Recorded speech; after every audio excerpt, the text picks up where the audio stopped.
வணக்கம், welcome to Chitra Murali's kitchen.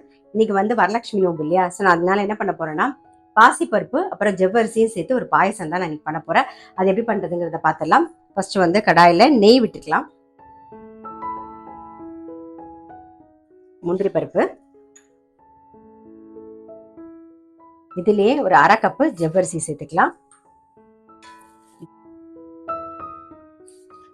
நான் வந்து சின்ன ஜவ்வரிசி தான் வறுத்துக்கிறேன். ஸோ அது வந்து சீக்கிரமாவே வெந்துடும். நீங்க அந்த கொஞ்சம் பெரிய ஜவ்வரிசி எடுத்துக்கிறதா முன்னாடியே வேக வச்சு ரெடி பண்ணி வச்சுக்கோங்க. இப்போ நான் இதோட என்ன பண்ண போறேன்னா, ஒரு கப்பு பாசிப்பருப்பு, இந்த கப்ல வந்து அரை கப்பு வந்து ஜவ்வரிசி எடுத்தேன்னா அதுலயே வந்து ஒரு கப்பு பாசிப்பருப்பு எடுத்திருக்கேன். அதை நல்லா வாசனை வர அளவுக்கு வறுத்துட்டு இந்த பக்கம் வேக வச்சு ரெடியா வச்சிருக்கேன். பாருங்க, பாசிப்பருப்பு வெந்து ரெடியா இருக்கு.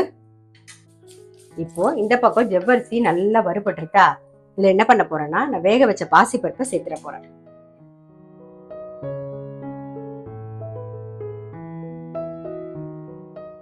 கொஞ்சம் தண்ணியும் சேர்த்துக்கலாம். இதுல ஜவ்வரிசி வேகணும். ஸோ அதனால கொஞ்சம் வேகட்டும்.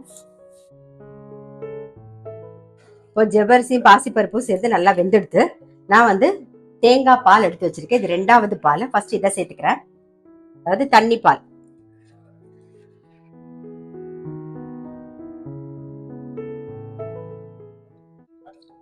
ஏலக்காய் பொடி சேர்த்துக்கலாம். இப்போ தேங்காய் பால் 2வது பால் சேர்த்து ஒரு கொதி வந்துடுது. ஏலக்காய் பொடியும் போட்டாச்சு. நாம வெள்ளை கரைசல், ஒரு கப்பு பாசிப்பருப்புக்கு 2 கப்பு வெல்லம் எடுத்து கரைச்சி வச்சிருக்கேன். இது அப்படியே விட்டு மிக்ஸ் பண்ணிடலாம்.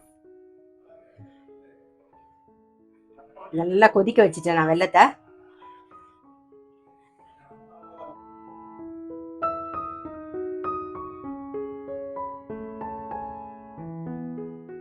இப்போ வெள்ளை கரைசல் சேர்த்து லைட்டா ஒரு கொதி, ஏன்னா நான் வெள்ளத்தையும் வந்து நல்லா கொதிக்க வச்சுட்டேன்.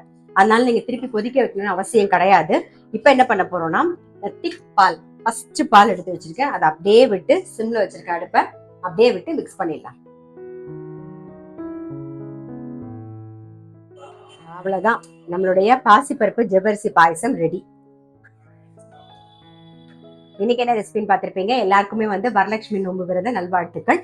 இன்னைக்கு வந்து நம்ம வந்து ஜவ்வரிசியும் பாசிப்பருப்பும் சேர்த்து பாயசம் பண்ணியிருந்தோம். ரொம்ப ரொம்ப சிம்பிள் தான், டக்குன்னு பண்ணிடலாம். ஜவ்வரிசி தெரியணும் அப்படின்னு நினைச்சீங்கன்னா நீங்க இந்த பெரிய ஜவ்வரிசி போட்டுக்கோங்க. நான் என்கிட்ட சின்னது இருந்ததுனால நான் சின்னது போட்டு டக்குன்னு பண்ணிட்டேன். தேங்காய் பால் விட்டீங்கன்னா ரொம்ப ரொம்ப டேஸ்டியா இருக்கும். கண்டிப்பா ட்ரை பண்ணி பாருங்க. முடிஞ்சா தேங்காயை வறுத்தும் அதுல போலாம், இன்னுமே நல்லா இருக்கும். ட்ரை பண்ணுங்க. நான் அடுத்த வீடியோல சந்திக்கிறேன்.